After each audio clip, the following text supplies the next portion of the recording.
another professor video, and this time it's on family and play amongst preschoolers. Okay. So first we're going to talk about some of the context, family as a context of development. So when we talk about a context of development, we're talking about where the development is taking place and what the influences of that context have on development.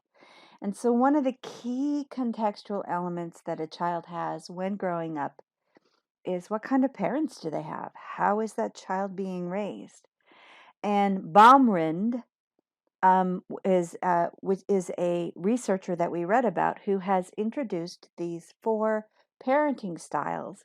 And a large amount of research has been conducted using these 4 parenting styles to see which style has the best impact on development.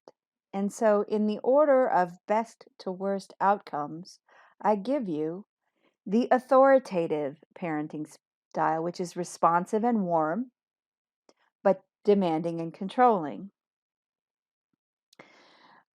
So there are high demands in the authoritative. There are big expectations that those demands will be met, but the parents are at the same time very responsive and warm and interested in the child's needs. The authoritarian parenting style is demanding, but not warm and not responsive to the child's needs. In fact, they expect the child to shape themselves to fit the demands. The permissive style is one that's responsive, warm. This is also called indulgent, this style. So it's responsive and warm and very concerned about how the child feels, but places no demands or expectations on them. And the worst outcomes are associated with the uninvolved parent. Those ones where that is neither responsive nor demanding, no expectations, no interest in the child's well-being.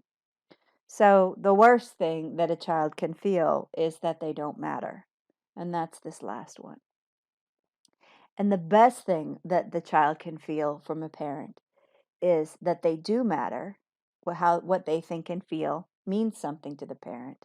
And there are high expectations and limits set so that they can live up to those expectations and live within those limits while still having their feelings and thoughts be considered.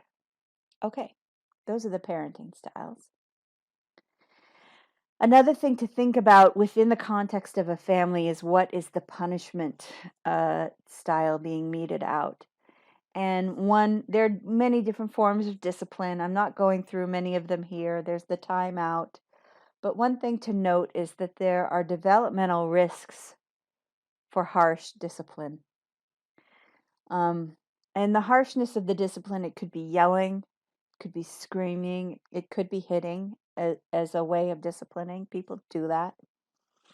But there's a downside. And the downside is that when you're yelling or when you're engaging in some violent response to something that you don't like about someone else's behavior, is you're modeling very bad behavior.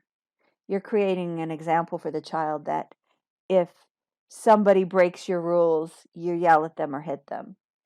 And so that's why, we will see in another slide, but that's why spanking is actually associated with more aggression and more delinquency, because it's modeling the behavior. Also, harsh punishment instills negative emotions such as fear, rage, and avoidance of the parent. So instead of an alliance with the parent and the sharing of values with the parent, it's more an avoidance of the parent and hiding one's true behavior and one's true motivations from the parent. So the parent doesn't even really know their own child if they're engaging in harsh punishment, because the child is hiding themselves from the parent.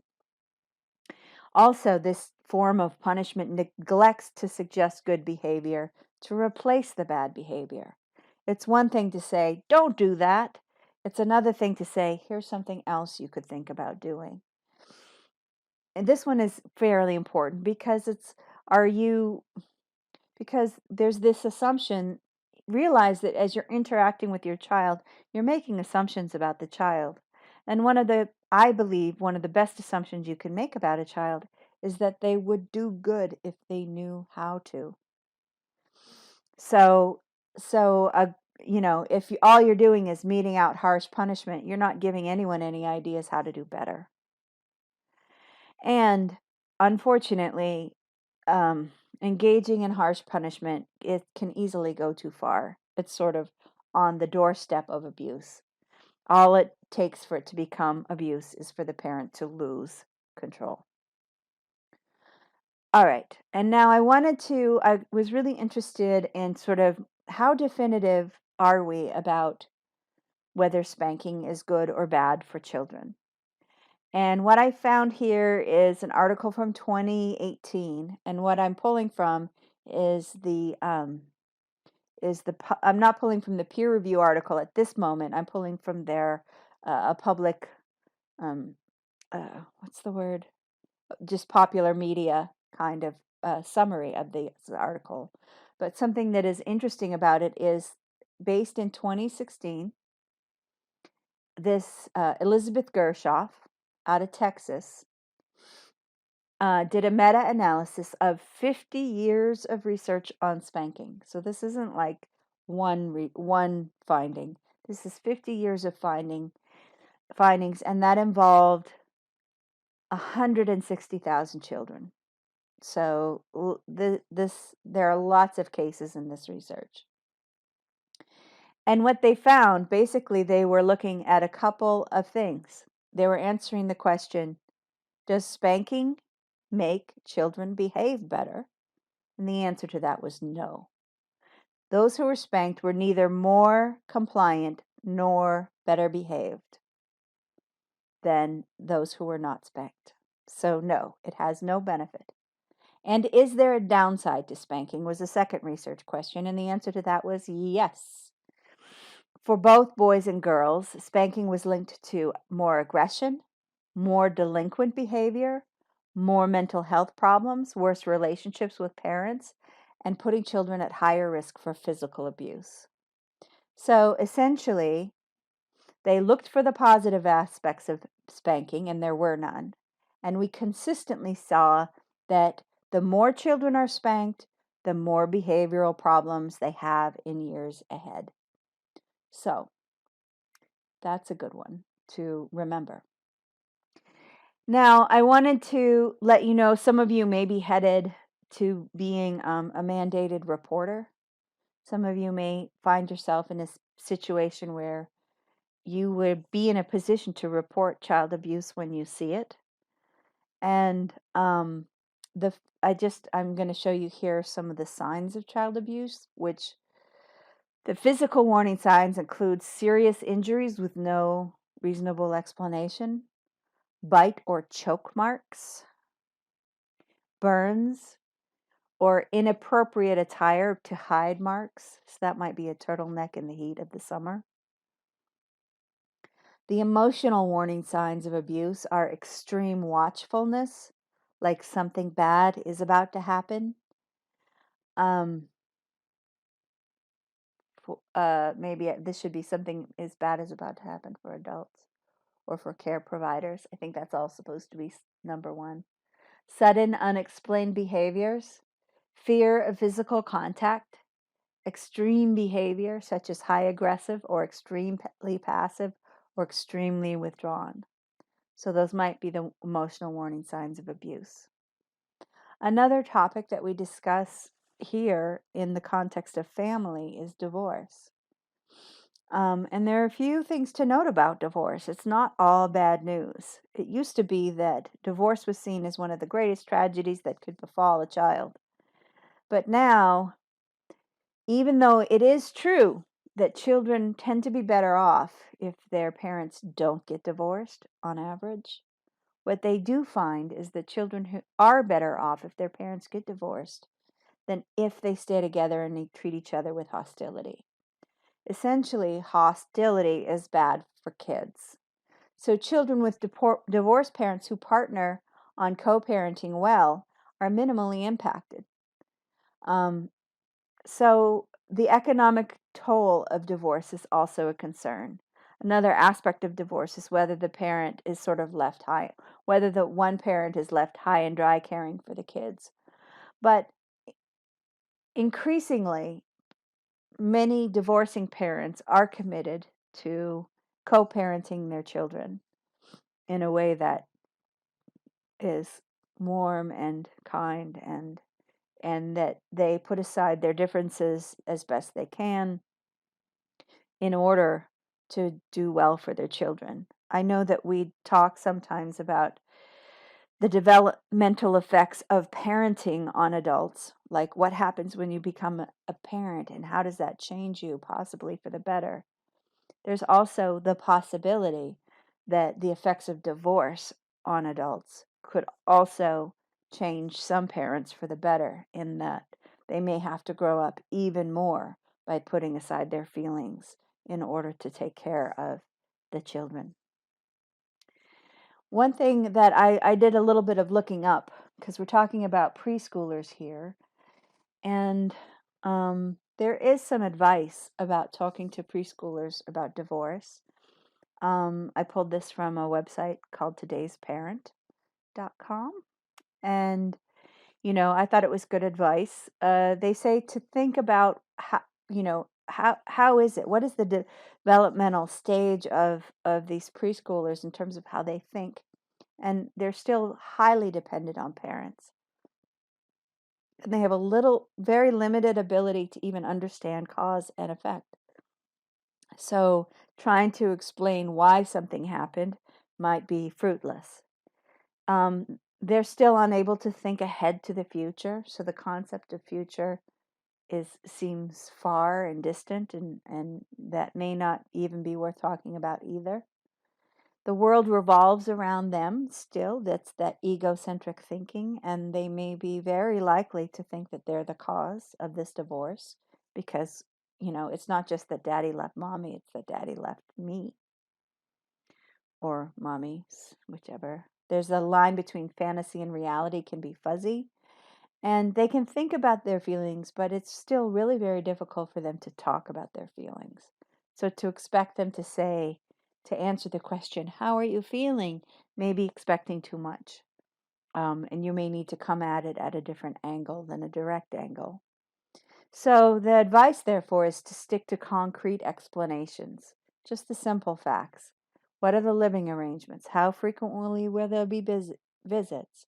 And reassurance about the normal routines being maintained as best you can. So that's the advice about talking to preschoolers about divorce. And now let's talk about play. So there are different ideas about what play is for. Freud and Erikson thought that play was all about working out your anxieties, conflicts, and tensions.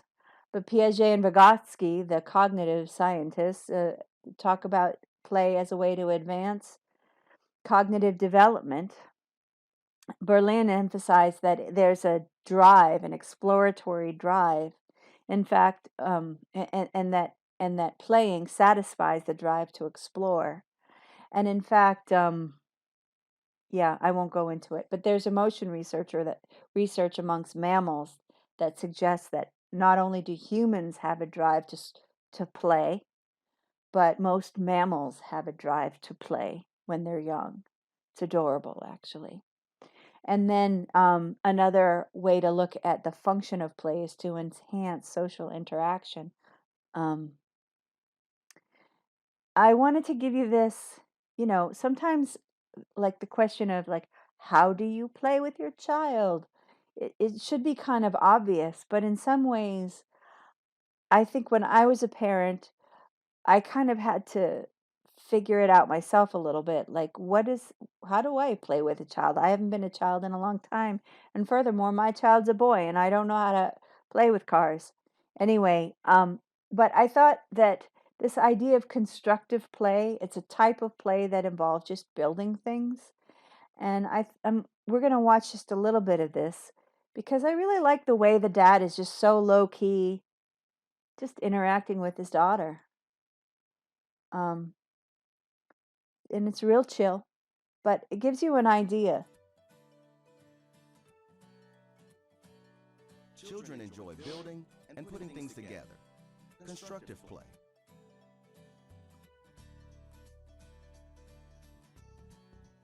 Help your child build thinking skills by playing along and taking the play to a slightly higher level. Need to make your building taller or shorter?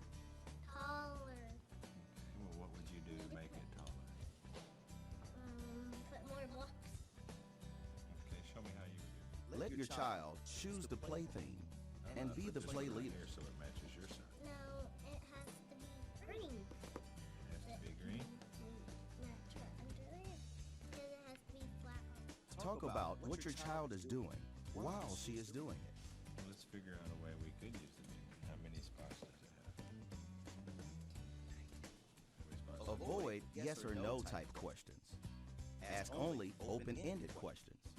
See if we can incorporate building blocks into your. How would you incorporate these into your barn? You have 3 green ones. What else could you use a green one for? Enjoy this special time together. So that's kind of interesting. It's maybe not all that inspiring now that I look at it again, but in part because I was really looking at it this time to see if she was doing any of the things that he suggested, and if this was really a home run, she'd have sort of been lit up and excited by some of the things that he would suggested. If it could also be annoying to come up with these kinds of ideas if the kid sort of just wants to play with our horses, um, and is sort of being burdened by the father to just make her log wall higher. But so this would be an example of is he responsive or is he just being pushy? I don't know, you decide. But I did like how low key he was, and they did seem to have a nice energy together. And so lastly, I'm just gonna I pulled this this is a some research about the type of play that children are involved in from 2 to 4.5 years old. And we didn't read about it in our textbook, but it's kind of an interesting way of understanding childhood play. Unoccupied would be not playing, playing by yourself, being an onlooker, playing in parallel with other children, but not necessarily together. Associative means like you're actually doing things back and forth, and cooperative would be you're building things together. So one of the things that you see, one of the big differences in between age 2 and 4.5 is the difference between how frequently the 2-year-olds are playing in parallel. So one might be pushing a truck across the sand, and the other might be playing with their horses across the sand, and they're not necessarily even playing together. But then by 4 years old, actually, probably 3 and 4 years old, they're actually cooperating with each other. And then the parallel play gets completely replaced with cooperative play, more or less. And so I thought that was this chart was interesting because it shows sort of how dramatically able in just 2 years children they're able to develop into more cooperative interactors. So there you go, play. And we're just about to end, but before I end, I wanted to say why I decided to emphasize play as the title of this presentation, because I think that what I was doing when I was naming each one of these presentations is I was looking at the sort of developmental outcome, a sort of milestone, a sort of goal, and one of the goals of childhood at this age, of preschool age, is play. And I just wanted to be able to emphasize that so much wonderful things happen when children play at this age, and free play is something that we should definitely value and make room for in their lives. And that's